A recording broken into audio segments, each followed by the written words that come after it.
Alors, des salutations à vous tous qui nous suivez à travers des différents websites, à travers des YouTube ainsi qu'à travers des DVD. Je pense directement à nos amis qui nous suivent à travers Tolo la vie de Papi Guéné, vous qui nous suivez à travers la Banami qui est déjà non, Kabouya, Diaspora du bout de son rival de l'église du pasteur, ça, le mot sans oublier le collet, il y a combien de Placide de Jésus. Aujourd'hui, je vais pouvoir recevoir pour vous l'homme de Beninga Ikono sur le monde de Dieu, les qualités de tes problèmes, c'est vraiment une tête bien faite. Batou Yaboye, vraiment, il faut Congo, ceux qui vraiment conseillent Nazambe, Moutou Atikala éternel à Koufakate, tu ressembles à Moutou le docteur Kimouana. Atikala éternel, parce que c'est vraiment une tête bien faite. La machine ose tourner dans la depuis. Abani Masolo na UDPS, bande konangai, équipe quoi raté, équipe avance toujours, à soutenir Fati, Fati a devenu président de UDPS, et Fati a devenu sous-président de la République. Pour Nanini, soutien Belé et surtout Docteur Kimwana, une tête bien faite. Donc voilà, il y a un sans rival. Je reçois pour vous, Docteur Kimwana, na Kenya. Merci, Sariva. Thank you. Thanks. God bless you. Thanks to the viewers. God bless you. You are welcome.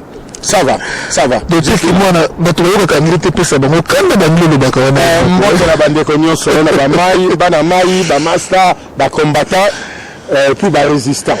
Et puis, mbot na batunyoso. Surtout le nom, vendredi, le 13 juillet 2018, en Afrique du Sud. Je vous aime tous. I love you. God bless you. Docteur Kimona, tout le monde dans mon mouké, il y a solo tout le monde dans mon mouké. Tout cas, le papa Titi, président Tshisekedi Mulumba, Oyatiki Bisso, bientôt 2 ans, passé dans mon thème, vraiment passé dans mon thème. Docteur Kimona, enfant chéri Tshisekedi Mulumba, Docteur Kimona, Léona Félix Tshisekedi. Et ce plus au premier ne se pas, mais les Valentin Mobaka Boya na eke yazala na président Tshisekedi a dit ah et qui est à niveau Félix ça demande le sopier. Alors nenge ba vango fédéral ya awa. A mona kazala Tshisekedi le père a qui est à niveau Félix a mona le sopier. Yo le binini. Bon et là quand étant li d'abord il faut que kumisa Nzambe Masia pour na mokolo lelo. To sengi Nzamba sunga batunyoso. Biso tozana lutte de libération. Nous n'avons vraiment pas le temps à gaspiller na injure à nos propres leaders. Etienne Tshisekedi Mulumba, le père de la démocratie, l'héros national, le premier et le dernier incarnateur de la libération et de la révolution politique au monde en général, en Afrique en particulier, et surtout en RDC, Aza Papa Nabiso Nyonso. Ce ne sont pas les individus qui se choisissent.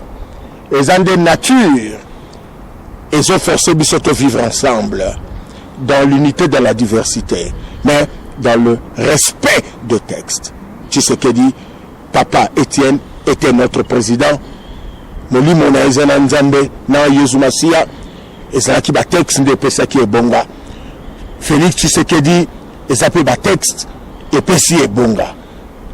Congrès Salami, bah délégué Bakutani, démocratie Salami, et bah voter.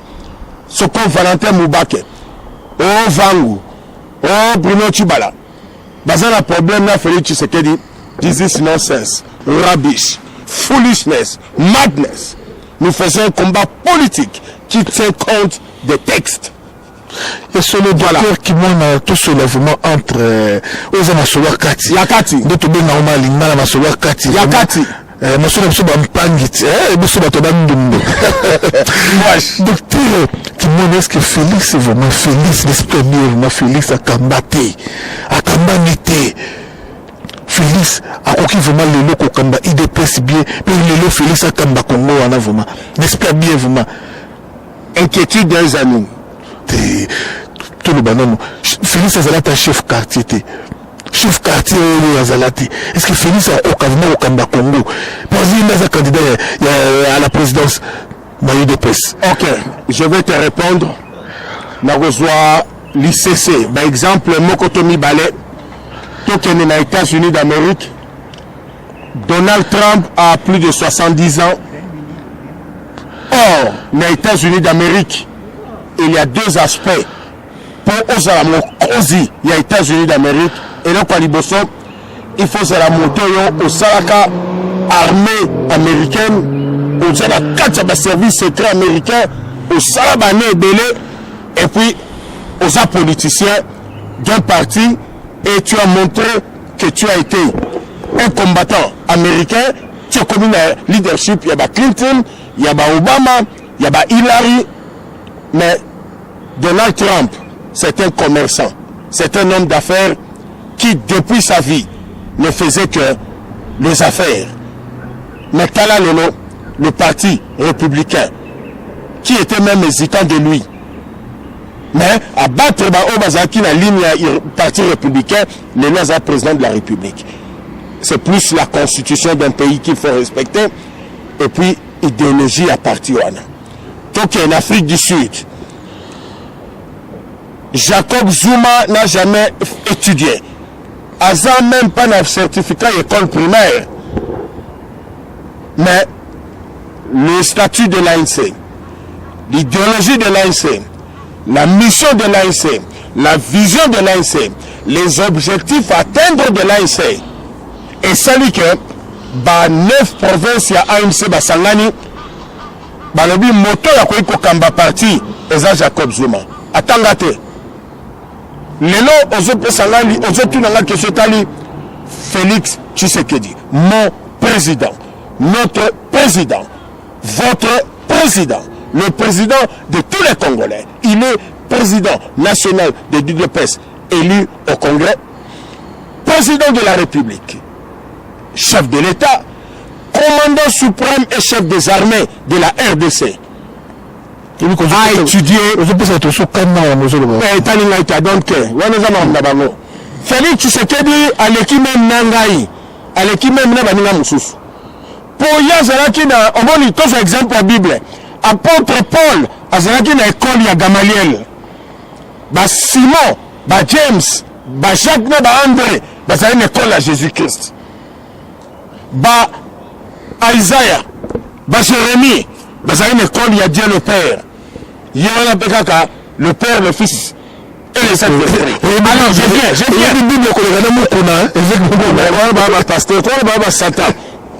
Joseph, voilà, un brique. Nous avons appelé ça comme on a été. Félix Tshisekedi est combattant de l'UDPS. Et il est fils biologique de Etienne Tshisekedi. Il vivait la politique quotidienne à côté de son père. Il avait 16 ans. Il avait 15 ans. Il a vu les arrestations, les humiliations, les tortures que maman Naïna Tata va subir.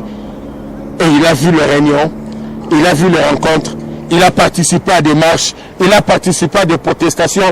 Il était arrêté et il est dans une cellule à Tambati, Naba structure, il me souvient, Makasi, il y a l'icône à parti, et Nanega Komaki en Europe, Nanega Komi secrétaire national adjoint, titulaire, la président national. Donc, ça c'est un faux débat. Comme on dit en Chiluba, c'est dit challenge. Ça c'est non-sens. Félix ne va gérer la RDC que sur base de la Constitution et des lois de la République. Et bien voilà, parlons de l'actualité. Il a mis tout ça autour de lui. Donc c'est bon. La preuve que vous voyez, Kendo Adondo, diplôme à la professeur, Babomi Congo. Félix est plus important que même Joseph Kabila. Kabila n'est pas congolais. Taïbi Kokomate. Discours n'est pas le bien Kangamiso. Sora Fumboli, Abosani. Tu ne sais pas que Kabila, Joseph, ne peut même pas écrire son nom. Surtout bien écrit ton nom. Il ne sait pas écrire. Tu n'as une date de naissance à éviter. Donc, moi, il me veut batouter. Félix, c'est un Mboka. En gérer pays de mon côté. L'UDPS ne peut pas être un parti majoritaire comme ANC. C'est aussi risquant. Il faut tout gagner. Monsieur ne peut pas gagner. Nous nous mettons ensemble dans un pays qui vit dans l'unité et dans la compétition et la diversité. Eh bien voilà. Comme vous le savez, Hippolyte Kanambe est haï par tout le peuple congolais. Qu'on ne vous trompe pas. Même les gens aux Omonake, Bapesi Bangombongo, Balati Polo, Yakabila, mais ce côté na mitema na bango balingi Kabila te. Pourquoi balingi te? Parce qu'il a mal géré le pays, a détruit Congo, a bomi, et c'est quand on a Sabino qui a bomi mon côté, a géré ma pays mon côté, n'a battu sur cette une sur ça bango. Alors sans le peuple congolais qu'on réservé na Kabila, il y a mon côté à qu'on réservé, il y a mon abattu sur on va travailler na Kabila. Balobeli ya peuple congolais za banane za ba opposant. Quand le peuple a yini moto, opposant peut faire de la langue du peuple, mais comment expliquer que Eve Bazaï ba MLC ke ko benga tondo. Abengi si peut perdre na congrès na bango. Quand Abengi peut perdre, c'est-à-dire peut perdre qu'on peut décider le but que non ngai moko Joseph Kabila na kei, il moko pas yena congrès a peut perdre. Ben de quoi les y comprendre. Problème nini bakamati pe soso collaborer mon na tout ba vendre pe meni ya fachi ya solo IDPS yeyo azape meni na ngai docteur qui mona réaction na nini là-dessus. Bon, ça arrive à le moni, nous sommes sortis d'une école du moboutisme où le moboutisme continue à nous suivre. Bah gisement au moni na congrès MLC et quoi qu'on a qui savait déjà qu'il y a un problème de crise de leadership. Il y a un problème de manque de maturité politique, il y a un problème de culture et d'éducation politique, et que nous avons un problème des antivaleurs, et nous avons un problème tel que les dirigeants, que la peuple était. Les dirigeants, soit des décisions unilatérales, sans consulter le peuple, sans consulter la base. Je prends un exemple. Soko ok na États-Unis d'Amérique, un pays que j'aime bien, Naibi Makambakuna. Les démocrates sont les républicains qui sont les Zalikambo. Il y a la Congrès d'Amérique, il y a des démocrates. Aucun en Europe. Au monde, la même chose. Banani, Parti libéral, n'a pas conservateur britannique. Au moins, il y a Macron, Emmanuel, Aza président de France. Ce qu'on a dit, le parti politique, il y a un congrès. Sorry, il y a parti dans Bango. En dehors, il y a un rôle. Il y a chef de l'État, démocratiquement élu, garant du respect de la Constitution. Ce quoi Bengi, président, il y a un parti démocrate, Bakoya, pour que Trump soit président de la République, tout ça l'échange sur l'état de la nation. À ce niveau-là, c'est la même chose en France. Bakobenga, l'ancien président, Bapia Bavina Bango, sur la gestion quotidienne des affaires de l'État. Mais dans un congrès de l'opposition, Bobengi Saba Oyoyo 1, Bomi Congo, violer la Constitution, sali pillage de toutes les richesses de la RDC, sali en occupation, infiltration de la RDC. Bokeneko Benga Bango na congrès na bino. Cela montre qu'il n'y a même plus de président du parti. Mbemba n'est plus le président du parti, puisque je ne crois pas que Jean-Pierre Mbemba, c'est lui qui a dit, Bossa l'invitation, Bobengisa Kabila, Bobengisa Batwa, il y a ML, il y a Pepper de la preuve. Na sorti la bango, na makamboa, MLC, Shari, Ozobenga Shari, on va petit, on attend autant la gomme d'avancer. Batuni, le Seigneur a tiré dans le discours, il y a bata MLC. Abi, c'est un discours ancien qu'on connaît. Balobi que le pays est mal géré. Voilà. Donc, vous invitez quelqu'un qui vous humilie au micro qu'on connaît. C'est le même discours. Il n'y a rien de nouveau. Donc, Wana et Talikaka, MLC. Mais il y a crise de leadership. Il y a les antivaleurs, il y a manque de culture et manque de valeurs. Il faut être fier de respecter le peuple. Voilà. Donc, ça y est. Mais faut-il pas qu'on déplace? On dit que la Simi se touche. Non. This is nonsense. What is that nonsense? Rubbish. Madness and foolishness. Peut-être on va comprendre de tel rôle, il y a Fachi, na bateau tout basawana. On a nation, on a besoin d'accompagnateur. Besoin de collabo. Président Fachi, Félix Antoine Tshisekedi, c'est le président national de l'UDPS, le seul parti qui est implanté sur toute l'étendue de la RDC. Il est le président de la République démocratique du Congo, chef d'État est commandant suprême des forces armées de la RDC. Est-ce que docteur Ça veut dire quoi? Il joue le rôle de Nelson Mandela. Qu'on comparait agissement à Tambombe qui n'a zoomate na règne à Mandela. Mandela était chef de l'État, il allait dans toutes les rencontres avec l'opposition. Fachi a joué un rôle wana lelo, il y a Nelson Mandela pour rassurer les uns et les autres que je ne suis pas simplement le président national de l'UDPS, je ne suis pas seulement le président du rassemblement, mais je suis le président de tous les Congolais. Puisque si l'UDPS réunit une rencontre, pour se blanchir, pour l'image et la saribasa opposant. Donc Fachi, Azana Mandawana, Azana obligation, Yako Kende, en tant que l'incarnateur de la lutte et la démocratie, au papa il tient à PCN, un mandat, il y a des élections en congrès, il faut là qu'il sa image, il y a Batunios. Est-ce que ce n'est pas un collabo? Docteur Kimona, permettez-moi de vous poser cette question. On a vu Tshibala pendant une trentaine d'années à côté du président Tshisekedi Omulumba tenir un discours radical, vraiment un discours en faveur du peuple congolais. On a vu Moubaki aussi à côté de Tshisekedi tenir un discours pareil. Katebe Katoto, très connu comme un partenaire, un véritable collaborateur de Tshisekedi de tous les temps et de tous les siècles. Mais comment subitement tout a changé, comme si Mokili Bongami, Tshibala Lelo a accepté Kabila, autorité morale naïe, na FCC, Moubaki a le bakousse la Kabila Makambo, et puis, vous imaginez, a bakousse la Kabila Makambo, et puis Katebe Katoto, le Kabila reste président. Donc Kabila reste président. Alors vraiment, vous vous rendez compte que nous, Sowana, nous sommes vraiment dans le cas Kaboye, va changer complètement. Est-ce que vous pouvez expliquer vraiment, docteur Kimwana? Maintenant, va changer. Et ça, problème, il y a manque d'idéal. Et puis, il y a problème, il y a manque de culture politique. Et puis, il y a problème, il y a vagabondage politique. Tel que Batumoussous aussi Balembi, Monique lutte comique au traîner, ils sont à la retraite, ils estiment prendre l'argent, bouffer et se salir. Ça c'est triste, ça c'est très malheureux, c'est un reproche à la classe politique congolaise, que la classe politique congolaise est médiocre, il y a la médiocrité de la classe politique, il y a l'insuffisance des connaissances anthropologiques, sociologiques, méthodologiques de l'esprit du peuple. Nachef Yaba, leader politique congolais, ils ne suivent pas le pas du peuple, ils ne saisissent pas le pas du peuple. La preuve que c'est le peuple qui reste constant.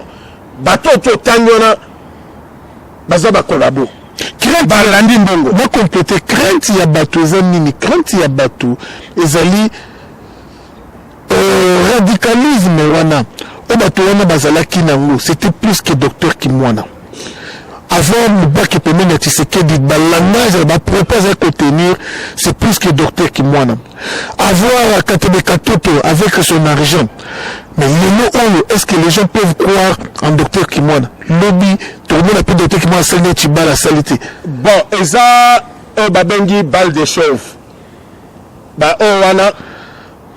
Vraiment, je dois te rassurer si Balembi. Parce que Taliba âge na bango, basi balembi. Bakomi ko s'assurer qu'est-ce que j'aurai demain. Yo peut jouer au lemba, rejoindre Kabila. I'm coming, relax. Je peux te rassurer, tu es un témoin. J'ai été approché plusieurs fois. Quand il y a 5 ou 7 ans, Bakanga ki Bapetua Bakongolais, na Durban, ou na Lipopo, il y a eu des services secrets de Kabila qui nous appelaient parfois la ligne Nayo, parfois la ligne à Bishop Élysée pour dire qu'ils veulent mettre plus de 10 millions de dollars américains à compte Nangaï et puis tout que nous sommes complot contre Kabila et puis on a servi de sécurité de l'Afrique du Sud. Il y a parmi bateau tu te rappelles, c'était de Katangé, Bafandi na Katanga. De deux, je cesse de le dire, je continuerai à le dire, le président Vincent Bouakiem, le feu, était au même rang que Tien Tshisekedi, Bakonzaï de PES. Mais vieux Tango, âge Poussani, faiblesse et juillet, il m'avait promis d'être vice-premier ministre et ministre des Affaires étrangères dans le remplacement à Bizi Makara. Vice-premier ministre et ministre de l'Intérieur en remplacement à Théophile Mbemba. Et le patron de la sécurité nationale et ministre de la Défense. Je crois, Yosa Ami, Tofandanayo, j'ai dit non. C'est comme ça, le vieux Mbouankem était forcé de proposer Théophile Mbemba, Balukiana, Moufankolo, a proposé le professeur Frédéric Matungulu, même là, David Mbouankem. Donc, ce que vous avez pour trahir, nous allons trahir depuis quand là. Pour les Rwanda, nous avons dit dans la larté, j'étais comme médecin avec un salaire de médecin en Afrique du Sud. Mais tout d'ailleurs, vous montrez que docteur en Wapi. Presque le salaire. Nassir Seloko le bien collabo. Je n'ai jamais trahi. Je n'ai jamais été ministre de Kabila. Je n'ai jamais été gouverneur de Kabila. Je n'ai jamais été ambassadeur de Kabila pendant qu'il était en pleine dialélo. Oh, partout, pasteur Abonadjobour, Salaka Moulongo, tu es témoin. Pour Balukoba, Kabila, 2001-2002, pour aïe au jeune président. Toi et moi, on a été invités, Tokendarate. Yonangai, Tokendara, l'ambassade. Quand il a fait de l'indépendance, l'ambassadeur a toujours demandé aux Congolais de venir. Nganayo, Tokendarate. J'ai voulu. Nabarol, M. Sobanaba, proposé Ngai. Tango, Joseph Kabila a commencé bloqué. Il fallait quelqu'un de Bandundu, Azala soit premier ministre ou vice-premier ministre. Adolphe Muzito a été soutenu par le vieux Mbouankem. Azala, premier ministre. Moi, le patron des affaires étrangères et de la diplomatie, vice-premier ministre. J'ai dit non. Donc, sollicitant la mingi, batubalinga la mingi, ponza mapesanga maele.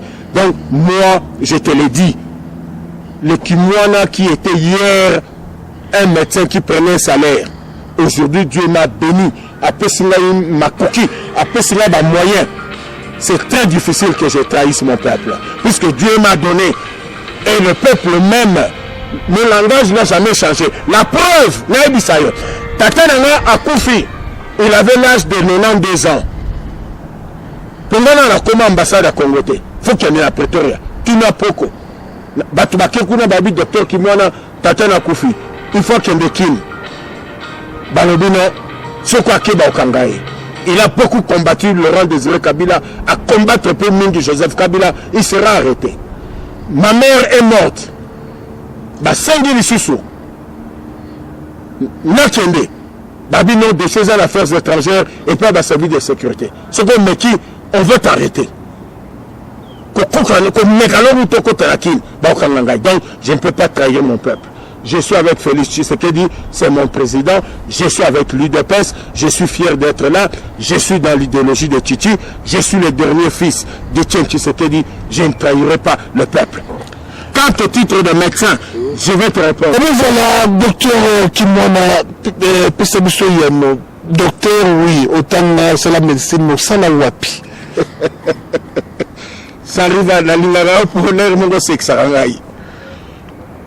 Je ne suis pas féticheur ou marabout ou un médecin qui écrit des livres avec des erreurs et des fautes. Moi, je suis médecin. Natangi, d'abord, Tebandi, Natangaki, na école primaire, il y a Matete na Kinzazi, na Kin, na Zakinois, né à Kinshasa, na Matete, na Kena Saint-Anne, na Ilitia, puis na Kena Université de Kinshasa, la faculté de médecine. Nandenge, après, né à Kelasi, na Bimi médecin, et j'ai travaillé d'abord na Saliba stage dans la clinique universitaire de Kinshasa, et j'ai beaucoup été encadré dans Mama Emo, na cadre à poste à Mounene, na Zoké Zalaki médecin, na polyclinique, na hôpital Kimbangiste, na Kimbanseke, j'étais à la salle d'urgence, et puis na médecine interne, na Longoana, na quel sous médecin, Oebiango, na polyclinique, il y a conférence nationale souveraine, na professeur audio, docteur Baïkoula, professeur Kilembe, et puis Dans quel sont médecin, il y a polyclinique générale, il y a au Conseil de la République, Parlement de la Transition, au Mosengo, le cardinal, à l'époque, archevêque, gérait. Et j'étais ensuite, quand Étienne Tshisekedi a commis Premier ministre, issu de la CNS, d'une part, j'étais chargé de mission de Tshisekedi pour des questions sanitaires et sociales. De l'autre, j'étais le médecin directeur de la clinique, il y a primature, à l'époque de Étienne Tshisekedi. Nande Nabandaki, qu'on s'occupait de la santé, professeur Marcel Yao. Quand on a été en Amérique, Bambongo, gouvernement donné par mon canal, et j'ai donné à ceux qui devraient transférer cet argent aux États-Unis. Donc, Nassali Mingi, la place est belle, Nassali Mingi. Il y a seulement vraiment, tant le bonheur comme Aliao, et comme si comme on a moins de comme maman na kabiliste, il y a grave, na évité dans ton mouvement de travail, na Tshisekedi, ceux qui, l'Ibabé Toumini, pendant le cardinal Mosengo, avec son ultimatum du 12, 13, 14 août, docteur Kimona, osez soutenir Yango. Makasi. Mon problème que Zanga qui te bandait pour interpréter la Bible bien te bas congolais. À l'époque à Mobutu, c'était la danse, c'était l'alcool, c'était Kouzouaba. Bien connaissez l'église catholique, parti politique. Non. L'église catholique fait partie de la société civile. Le cardinal est au même rang que archevêque Desmond Tutu n'a respect à droit de l'homme. L'église catholique est la plus grande en RDC. Et sa religion, la preuve que tu sais que je devais être prêtre. Donc, l'église catholique est la seule église na Congo. Ils ont tellement la Kabila, ils ont tellement la Rwandais, ils ont tellement la Ougandais. C'est vraiment le rôle de l'église dans la Bible, puisque Jésus défendait les pauvres. Jésus était pour la justice, la vérité, le respect de la vie, les social progressifs, l'espace de liberté. Donc, le cardinal Mosengo, c'est le seul cardinal en dehors de Malula qui joue encore ce rôle du Christ dans le territoire congolais. Pourquoi il se mêle? Le Congo a été abandonné entre les mains des Rwandais, des Ougandais, des sociétés multinationales britannico-américaines, et que l'UDPS était seul sur le terrain. Donc, à l'heure actuelle, ce qu'on tali l'église catholique, au monde UDPS, la méthode, la idéologie, la souci à peuple. Donc, UDPS est dans la logique de l'église catholique. L'église catholique est dans la logique universelle du respect des droits de l'homme, de la démocratie et du respect de la Constitution. Il ne faut pas qu'on s'en amasse qui. Desmond Tutu, les grands chefs religieux d'Afrique du Sud, Babundi contre l'apartheid. Ils ont soutenu l'ANC. Donc ils soutiennent le peuple. Ce n'est pas un parti politique. Tout le monde a kati, batumusu bako sutoka, batumusu bako kondanenga, batumusu bako yinanga, batumusu bako le vérité. Cardinal Mosengo, à côté du président Étienne Tshisekedi de Mulumba, image va copier ça. Mais au fait fond, Mosengo va l'ingane Tshisekedi. Mosengo a trahi Tshisekedi dans la conférence nationale souveraine à Abinisi Mekengo ou à Dondo. L'histoire se répète. Mosengo, sur le soto l'appelle l'équité. Mosengo l'ingane Félix Tshisekedi. Ma parence, mais je peux ça le coup là, à l'ingane Tshisekedi. Félix, il y a un autre monde qui leki ya Tshisekedi ya Mulumba qui n'a pas recoupé na Mosengo batu bayebi ya moto pour d'arbiter na mama solo kati. Mosengo il est candidat NASA mais ça Félix Tshisekedi pour Vatican puis baza besoin ya changement ya na Congo alors bazo côté na nzela ya Mosengo proposer nani oyo linyaka na Congo à quoi proposer batu nyonso sauf Félix ya ko tena ta docteur Vango.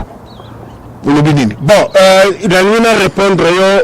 Le cardinal, notre cardinal, Mosengo, puisqu'il faut d'abord, moi j'ai connu une éducation chrétienne, Natangi, Tandengo, école chrétienne. J'étais le patron des acolytes, dans cet Alphonse Matete, dans Salimingi, puis dans la liste des séminaristes, et il fallait que nous Jean-Marie Vianney, dans 20 mains, et puis que nous Jean 23, pour ma prêtre. Mais Dieu m'a donné une mission de l'activiste des droits de l'homme. Peut-être au Biangote, j'ai été un des derniers envoyés spéciaux. Il y a Etienne Tshisekedi, na archevêque de Kisangani. J'ai été porteur d'un message de Etienne Tshisekedi au cardinal Laurent Mosengo Passigna. Il peut se rappeler, j'ai été jusqu'à Kisangani. J'ai pris l'avion, j'ai amené le message de sympathie, d'amitié et de respect mutuel entre Tshisekedi et le cardinal Mosengo. Donc, sur ce plan-là, il faut beaucoup de respect à l'endroit du cardinal. Il y a eu des tentations pour le corrompre. À Boya, Nathan Mobutu, à Boya, pour conférence nationale souveraine, et à la Baclé. Mosengo n'était pas chef de l'État, n'avait pas l'armée, n'avait pas la police, n'avait pas le service de sécurité, n'avait pas l'argent. Il a joué le rôle d'un sage en allant dans la logique de mettre fin à la caprice à Mobutu. La preuve que le nom, si Mobutu avait écouté cardinal Mosengo, Mobutu serait honoré. Mobutu s'était entêté. Laurent Désiré Kabila s'est aussi entêté. Le cardinal lui a tendu la main pour la paix entre la RDC et le monde. À Boyi, Batouana Nyoso, Tshisekedi leur a dit à ABC Joseph Kabila, à ABC Laurent Désiré Kabila, qu'on nous donne la facture de la guerre de l'Est avec l'Afdel, Rwandais, Ougandais, Bazonga. Baboyi. Donc, problème tout ça dans le long. Et ça, occupation de la RDC, infiltration de la RDC. On nous a imposé un Rwandais, Joseph Kabila, à la tête du pays. Il n'y a plus de secret d'État, il n'y a plus de souveraineté, il y a pillage de matières premières. Donc, ce que fait le cardinal Mosengo, c'est en fonction de ses prérogatives. Et Nzamba Pessier est à la Bible qui dit il faut préserver la vie. On ne peut pas être chef de l'État au bon moment. Peu église Fanda Kwayat. Jésus avait même des réponses très choquantes. Jésus-Christ, Azaki Touba Touba. À l'époque, il y a un Nouveau Testament. Azaki contre les lois des Romains. Il était contre avec les vieilles lois. Donc, il faut qu'on respecte le cardinal Azatata Nabiso, il faut qu'on respecte Tian Tshisekedi Azatata Nabiso. Ce n'est pas Mosengo qui choisit un acteur politique, pas Jérôme Boka. Mosengo n'est pas le reste des Congolais. Nous avons 80 millions de Congolais, il y aura élection, il y aura démocratie, il y aura espace politique, il y aura des élections. Mosengo ne peut pas fixer les choix sur un individu. Ça, c'est une mauvaise interprétation. Il y a le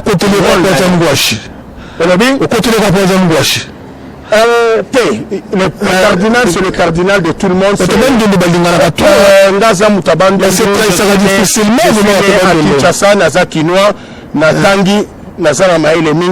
il faut un esprit de discernement, il faut éviter les sentiments.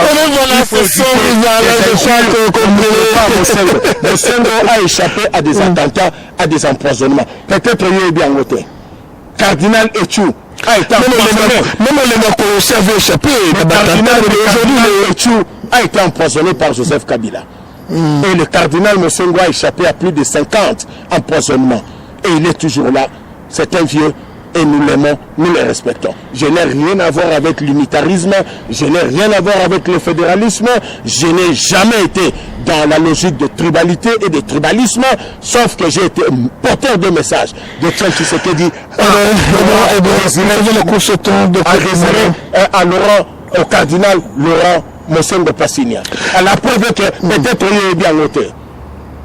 Bolingo, Ngalazana, Chichi, eza bafé ya nature oyebi ke ya chicha za mwana matete ngala za mwana matete ya chicha fandagi na mutoto na wenzeka wana nga mwana mboloko wala mwana ya chichi be Félix ya chichi oui ba Félix baza bana te tozo ba magamba ya vie na nga pobi ya chichi na ngato ba maska Félix za mwana vie nazo soutenir tata léon na soutenir mwana donc et ça sur base il y a Batex à partie. C'est mon président. Okay, mais il y a Chichi, moi na matete, na mutoto, nga moi na matete, na mboloko, ba maman marque baza ba mère na biso. Donc plaisir à trop. Tout ça ba na oni botanique Et puis, le cardinal n'a pas un choix sur quelqu'un. Mais voilà, merci vraiment, merci docteur Kimwana, merci vraiment. Sans rivaler n'est pas contre cardinal Anonsengo que je salue en passant vraiment beaucoup de révérence. Na moto na Zambé, cardinal Anonsengo, voilà pourquoi na Zobenga ba Congolais et ba Congolais sur les 12, les 13, les 14 bissonniers sur la balabala, toutes tendances confondues à ba Congolais. Et je demanderai aussi à tous les leaders de partis politiques, Botina ba base na bino na bala Enzo Bazaïba tina batunu sur MLC na bala les 12, les 13, les 14 pour tout le monde a mis comme militaire UDPS. Cette fois-ci tout le monde a batunu sur vraiment na bala. Alors ceux qui Batuma répondre Mingité na balabala, nous allons fermer toutes les agences de fret. Oh, il y a ma monopé et qui n'a pas combo parce que ma famille n'a mis sur Bazako, c'est la mission, c'est bien. Mais toujours, il m'a moqué et bomba. Pour ma moqué ma bomba. Mais tant que tout ça, quoi, il n'a qu'à comprendre que Kabila a géré bien, tu moqué à ma baie. Pourquoi? Parce que nous sommes tous sur la bangoté. Tant que tu as la bango au robinet, avant nous, vraiment, du premier 30, moi, les autres, à pototé, les autres, à la diaspora, à comprendre que Kabila a BBC Mboka. Alors, tous sur la famille, mais les 12, les 13, les 14, Babi Madabalabala, sur la Balabala, on va fermer toutes les agences na diaspora. Alors, vraiment, nous sommes arrivés presque dans Soukaya, tranche la mission avec docteur Kimwana, toujours, on a eu docteur Kimwana, Yebisa Bisso, policier, basoda na ba congolais musu bazalaka l'autre fois na M23 bazalaka na batel ba mouvement sur rebelle basala nini Kabila Mboka et il se maintient toujours na pouvoir. Donc avant na intention ya kolongwa te docteur Kimwana beaucoup de souffler comme si 80 millions de Congolais bazaient capables de kolongwa la mupayona ya Rwandais vraiment. Et soufflement exact. Tu l'invites, mais il faut repasser la précision que la date à l'élo, Joseph Kabila a un droit à Zalali sous président de la République démocratique du Congo pour mandat depuis décembre 2016. Et puis, la constitution de la République démocratique du Congo ne reconnaît pas un troisième mandat et que Kabila, ça, si mandat il doit partir. Et puis de deux, au Bengi, Babylon Kozolo Bawana, n'a précisé le front commun. FCC, Basanya, Bruno Chibala, na Kabila, na Kabila, na Kabiliste. Le FCC est un front commun des corrompus. FCC est un de fous communs au Congo. Et que Kabila ne peut pas se positionner encore, puisque son mandat a déjà pris fin. Et puis, il ne peut pas se présenter même comme un individu. Il n'y a nulle part de la Constitution Baloba, après 2 mandats, le président peut changer de camp à comme un candidat indépendant, puisqu'il y a une nouvelle plateforme. Ça ne se fait pas. Ça n'existe pas.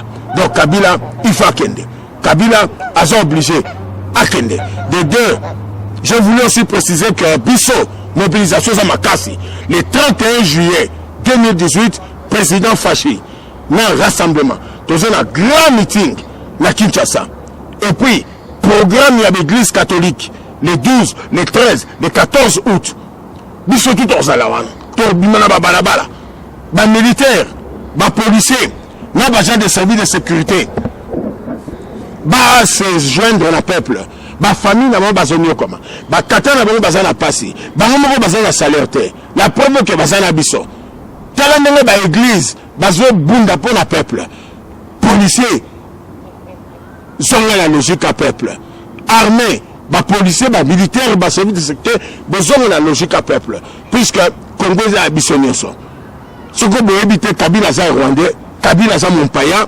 Il y a pillage de matières premières, il y a tuerie, il y a violation des droits de l'homme, nous sommes humiliés. Donc, il faut tous à l'ensemble de faire avancer Congo.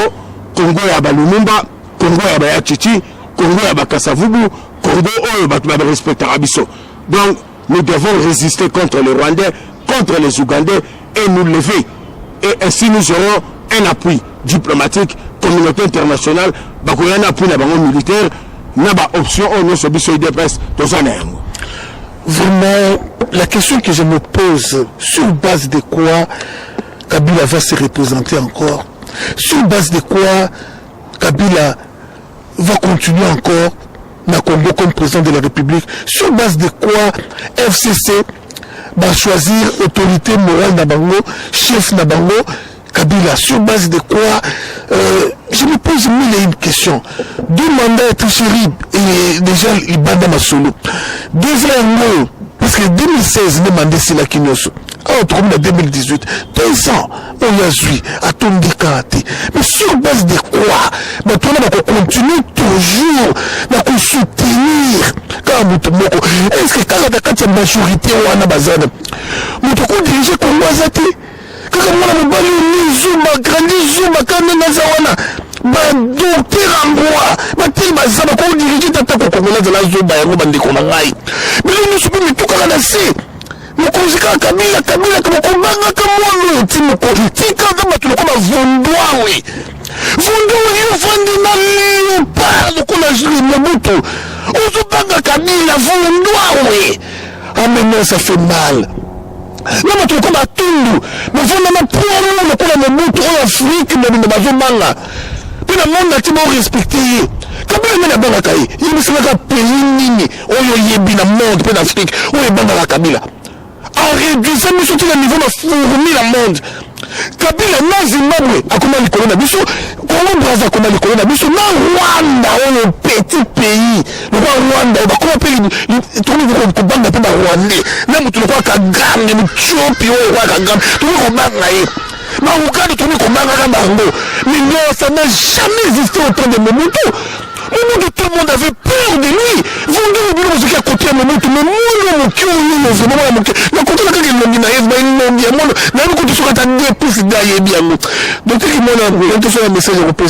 On plutôt sans rivalement remercier les kabilistes pour piéger Joseph Kabila. Kabila a Zokende, de guerre ou de force. Nous avons 3 options. 1. Option militaire. 2. La transition sans Kabila avec Félix Tshisekedi du président de la République. 3.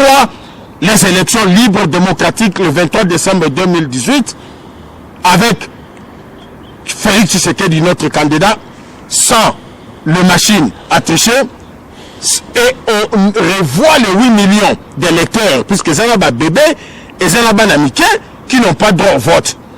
Mais voici ce que les kabilistes ont fait. C'est pourquoi tous les kabilistes au Bazaba Congolais va se ressaisir Bazonga. Pour Basalia Logomoko, je leur dis coup de chapeau. Et ils n'ont pas permis à Joseph Kabila de procéder à la révision de la Constitution. Seule arme que Joseph Kabila pouvait utiliser, c'est ce que Kagame a fait au Rwanda, Museveni a fait en Ouganda, dictateur c'était la révision constitutionnelle, révision constitution et qu'il y a un parlement majoritaire n'a pas voté. Le magistre c'était Luamba. Ne te dérange pas Kabila à Zokende.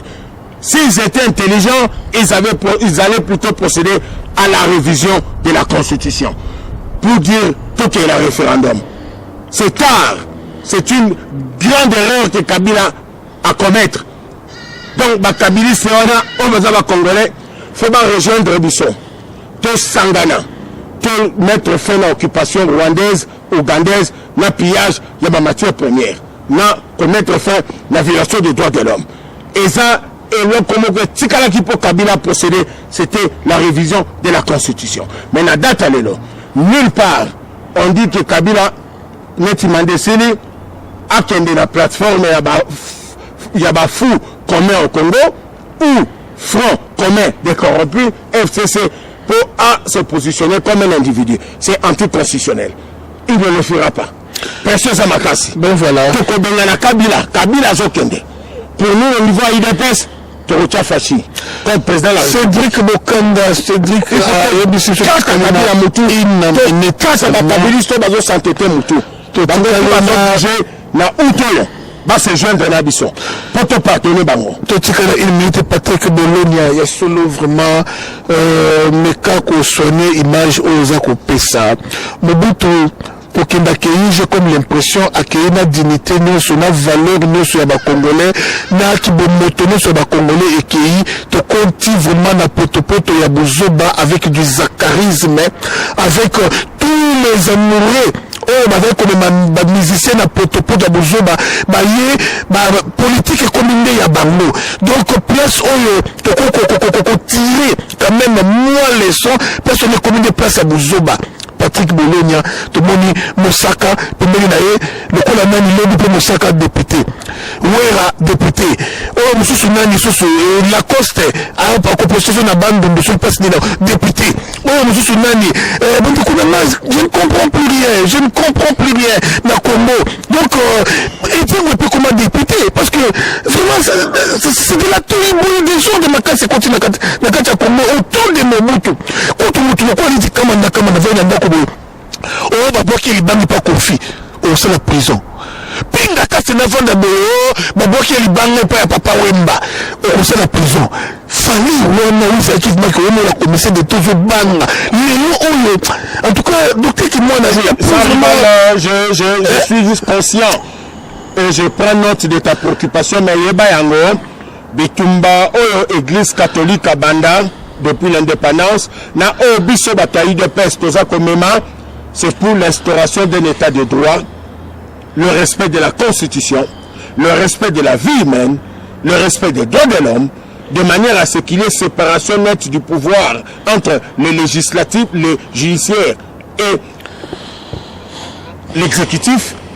Donc, nous allons mettre sur place une justice indépendante capable de gérer la fraude, la corruption, la mauvaise gestion du pays, le pillage, l'enrichissement illicite et puis des trafics d'influence. Ce que tu soulèves là, c'est ce qu'on appelle les anti-valeurs. Et ça, trafic d'influence, puisqu'il y a une crise de moralité. Donc nous devons voir quand Félix Tshisekedi est président de la République, un ministère chargé de questions religieuses, un ministère des valeurs humaines et puis un ministère d'éthique et de la réhabilitation mentale.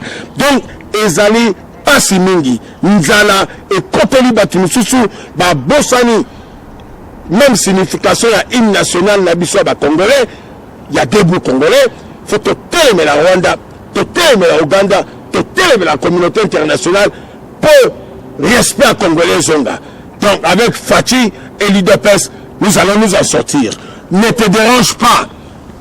Les kabylistes ont commis la plus grande erreur de ne pas soumettre au Parlement la révision de la Constitution. Donc voilà, c'est pour la finale. Kabila a dit qu'il va s'adresser au peuple pour avoir le soutien des chefs coutumiers. Les chefs coutumiers, les enfants d'un peuple, ils conscient, ils trahir le peuple. Mbunoyo, Kabila, Alinga te, Azaro Kende. Mbunoyo, biso na Kabila tembe, ah oui. Kinois, Botelema, Bandekwa Katanga, Bandekwa Kasaï, Équateur, partout, Botelema. Mettons de côté tout ce qui nous divise, mettons de côté le tribalisme, mettons de côté le népotisme, mettons de côté nous ce qu'on kabula biso le temps au peuple congolais, tout simana, na maboko, tout tongamboka na biso, pour notre tongamboka, tout le régime Obimba. Moi je suis contre les Kabila d'enfer, Kabila. Voilà pourquoi je soutiens mon confrère, mon pote Eliezer Tamboué.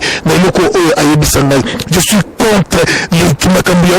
Kabila a pris sa d'enfer pour le régime Obimba. Kabila va se représenter les sous-soutés. Le peuple congolais, après l'élection, nous sommes là. Bon voter, Mouto Salina Kabila. Bon voter, au député. Bon voter, Mouto Nyonso a participé. La reine ya Kabila, Bandeko Nagamo peut s'espacer. Régime a fait quoi? Kabila n'a pas tout naïe, Nyonso, n'a pas ouïssé naïe, n'a pas si naïe, Mama Kamu, n'a pas patrouille, Masala naïe, Bakende Bandeko Nagamo. Vraiment, voilà tout. Na mboka échanger sikolama esengeli moto azala maboko pembe moto asala na Mobutu te moto asala na Kabila te alors moto azala maboko pembe donc qui mona nani sans rival maele na eza makasi nzamba pambola yo il faut qu'on soulève le komoko jamais Kabila aozali sous en tête à Congo année oyo azokende de deux yeba yango problème ya Congo et un problème ya monde entier. Toute déstabilisation des finances ou de l'économie à Congo, elles ont affecté l'économie mondiale, elles ont affecté le progrès social, elles ont affecté la croissance économique mondiale. Donc, naba occidentaux ont parlé dans la coulisse en faveur de Kabila. Ils ont abandonné Kabila. Au moment où le peuple congolais a abandonné déjà Kabila. Donc, Kabila, naba kabiliste, faut pas tirer une leçon et a fait un régime à Mobutu. Mobutu a fui à Badolite, na chemise sans cinglet et puis na sapatou sans chaussettes. Il est mort, il a été enterré comme si quelqu'un qui n'a jamais existé. Donc, nous luttons pour l'avènement d'un état de droit. Il y aura le respect de la Constitution, la justice fera son travail, comme il dit Kabila ne sera jamais encore au pouvoir. Vraiment, merci beaucoup. Par piège à la matière première, et au sein de la soutien. Et puis, comment ça n'est comme côté?